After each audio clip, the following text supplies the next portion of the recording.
আসসালামু আলাইকুম।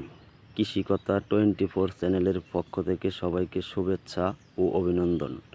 আজকে আপনাদেরকে নিয়ে আসলাম আমার বাগানের পাশেই আমার এক চাচার টপলিডি পেঁপে বাগানে। দেখুন আসলে কি পরিমাণে পেঁপে ধরে আর কি ছোট গাছে পেঁপে ধরে। ব্যাপারীরা আসছে পেঁপে নেওয়ার জন্য বাগান থেকে। দেখুন কিভাবে পেঁপে সংগ্রহ করতেছে তারা। অনেক আনন্দ, অনেক খুশিতে তারা পেঁপে সংগ্রহ করতেছে। দেখুন কি পরিমাণ আসলে পেঁপে হয়, এটা বলার বাহিরে। টপলিটি যাত্রা অনেক ভালো, এটা ফলন অনেক বেশি হয়। এটা বাংলাদেশের যে কোনো জায়গায় বাজারজাত হয়। টপলিটি সব জায়গায় চেনে, এটা নাম করা একটা জাত। এই জাত আপনারাও রোপণ করতে পারেন, বাণিজ্যিকভাবে চাষ করতে পারেন।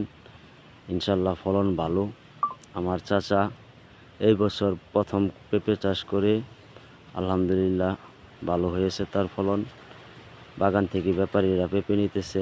দেখুন পেঁপে কিভাবে ব্যাপারীরা সংগ্রহ করতেছে বাগান থেকে।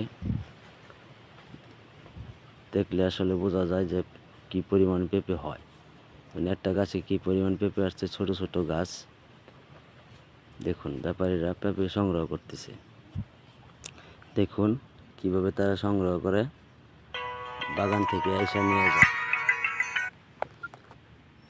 বাজারে নিয়ে দৌড়াদৌড়ি করতে হয় না, সরাসরি বাগানে ব্যাপারী চলে আসে।